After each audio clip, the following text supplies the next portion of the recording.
El porqué de las maravillas del agua.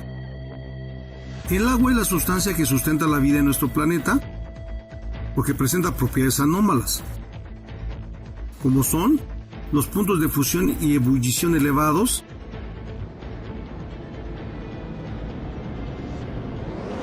así como una gran capacidad calorífica, además de que el hielo puede flotar en el agua líquida.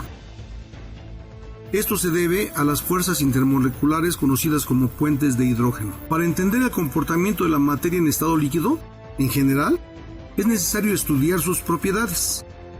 Recordemos que además del agua existen otros líquidos de vital importancia como el petróleo, la sangre, el alcohol, la acetona, etc.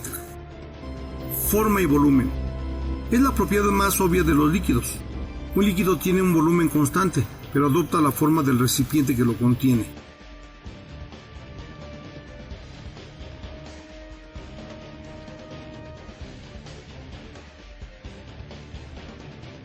Compresibilidad. En general, los líquidos difícilmente se comprimen, prácticamente son incompresibles, y cuando lo hacen es porque se comprimen un poco a presión extremadamente alta, a diferencia de los gases que se comprimen fácilmente. Por ejemplo, en un gato hidráulico, el aceite dentro del mecanismo, al aplicarse una fuerza pequeña en un área pequeña, genera una fuerza grande en un área grande, y el líquido prácticamente es incompresible. Viscosidad. La resistencia que presentan los fluidos para fluir es la viscosidad. Hay líquidos menos densos que fluyen fácilmente a través de un conducto bajo la influencia de la gravedad, como el agua, acetona, la gasolina, etc.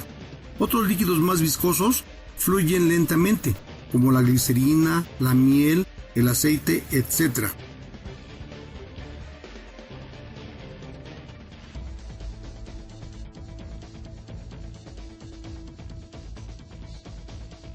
La viscosidad puede determinarse midiendo la velocidad con que un balín de acero cae a través de un líquido, y para cuantificarlo se emplean las unidades de viscosidad.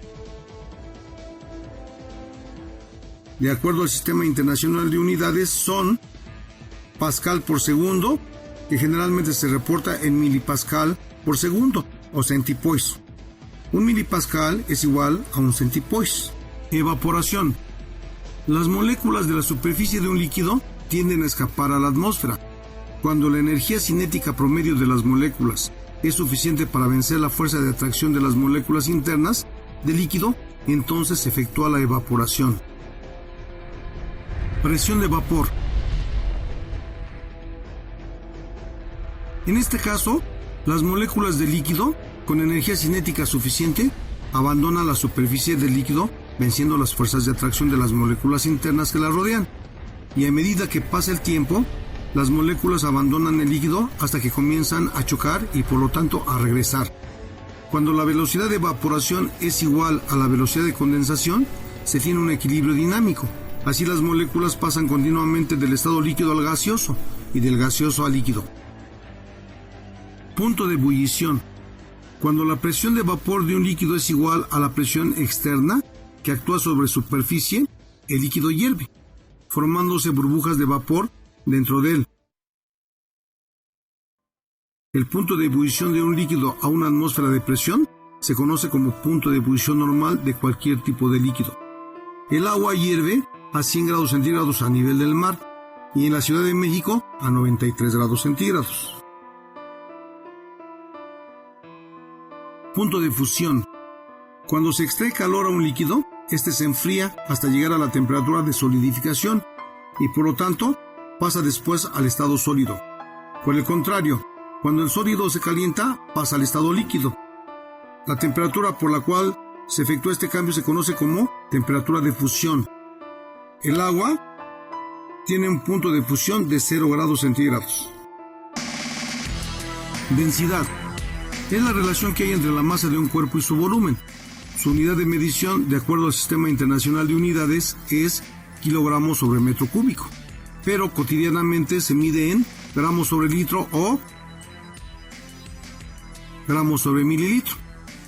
La densidad se determina de la relación D igual a M sobre B. o sea, la masa entre el volumen.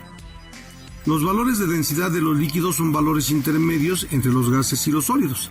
Esto significa que el sólido normalmente se hunde en su líquido. Por ejemplo, un metal se hunde en el metal líquido, pero el hielo flota en el agua líquida. La razón se debe a los puentes de hidrógeno.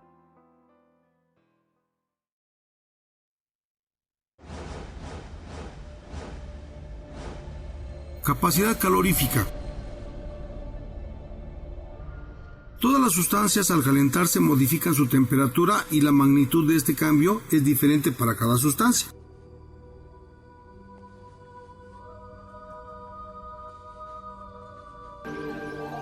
La definición de caloría permite explicar lo que es la capacidad calorífica específica. Caloría. Calor necesario para elevar la temperatura de 1 gramo de agua, 1 grado centígrado, en el intervalo de 14.5 a 15.5 grados centígrados. La capacidad calorífica específica o calor específico es la energía necesaria para elevar la temperatura de 1 gramo de una sustancia, 1 grado centígrado. De la misma manera, la capacidad calorífica molar es la energía necesaria para elevar la temperatura de una mol de una sustancia, 1 grado centígrado. Para determinar el calor específico, C, de una sustancia, se mide el cambio de temperatura, delta T, de una cantidad conocida de sustancia, M, cuando gana o pierde una cantidad de calor, Q, como se puede apreciar en la siguiente fórmula. C igual a Q sobre M por delta T. El calor específico del agua es C igual a 1 caloría sobre grado centígrado, o también 4.184 joules sobre gramo Kelvin. Un ejemplo es el siguiente. ¿Qué cantidad de calor hay que suministrar a una taza de agua de 200 mililitros si el agua está a 20 grados centígrados y desea tomar tu café a 40 grados centígrados? Considera que 1 gramo de agua ocupa un volumen de 1 mililitro a 4 grados centígrados. Sustituyendo los datos en la fórmula, Q es igual a 4 kilocalorías.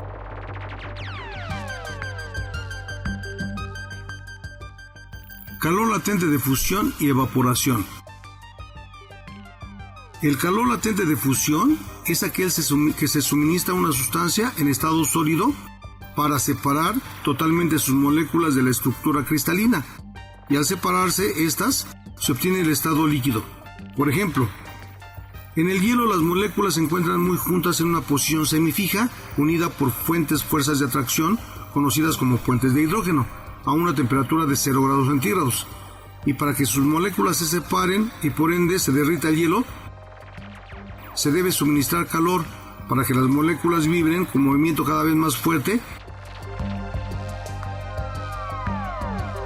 que provocan su separación, formándose con esto el agua en estado líquido y siempre cuando permanezca la temperatura constante. El calor latente de fusión del hielo es de 6.01 kJ por mol o 1.43 kilocalorías por mol. Por ejemplo, si colocamos 18 gramos de hielo que se encuentra a 0 grados centígrados y calentamos, observamos que hay que suministrar 6.01 kJ por mol o 1.43 kilocalorías por mol para que se funda totalmente y la temperatura permanece en 0 grados centígrados. Cuando todo el hielo se funde, se obtiene agua líquida, y si ésta se sigue calentando, las moléculas se moverán más energéticamente, aumentando con ello la temperatura. Por consecuencia, las moléculas del agua líquida en forma de vapor se comenzarán a escapar a la atmósfera, ejerciendo una presión conocida como presión de vapor. En el momento en que la temperatura del agua aumenta, la presión del vapor también aumenta, hasta igualar la presión atmosférica. En este punto el agua hierve, a nivel del mar, a 100 grados centígrados, y las moléculas del agua líquida pasan al estado gaseoso. 18 gramos de agua, al calentarla de 0 a 100 grados centígrados, requieren de 1800 calorías, o sea, 1.8 kilocalorías o 7.52 kilojoules. Durante el proceso de evaporación, toda la energía se utiliza para que las moléculas en estado líquido pasen a estado gaseoso. El calor utilizado se conoce como calor latente de vaporización del agua. Este calor se determina de la expresión Q igual a mc delta T y corresponde a 40.7 kJ por mol o 9.73 kilocalorías por mol. La cantidad de calor necesaria para llevar 18 gramos de agua y hielo a evaporación total a nivel del mar es Q igual a 1.43 kilocalorías por mol más 1.8 kilocalorías por mol más 9.73 kilocalorías por mol.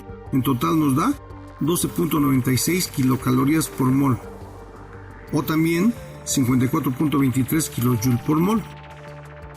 Tensión superficial es la resistencia que presenta la superficie de un líquido cuando soporta una fuerza sobre ella, algo parecido a una membrana elástica. Imaginaria. La tensión superficial del agua es mayor a la de otros líquidos, como el etanol o la acetona. Esta propiedad del agua permite a los insectos caminar sobre su superficie. Capilaridad. Propiedad que tienen los líquidos de ascender por un tubo de diámetro pequeño. La superficie del líquido ligeramente cóncava o menisco se debe a que las moléculas laterales son atraídas fuertemente por el tubo que por las moléculas de líquido. La capilaridad es el principio que explica la absorción y flujo del agua en los vegetales, desde la raíz hasta las hojas.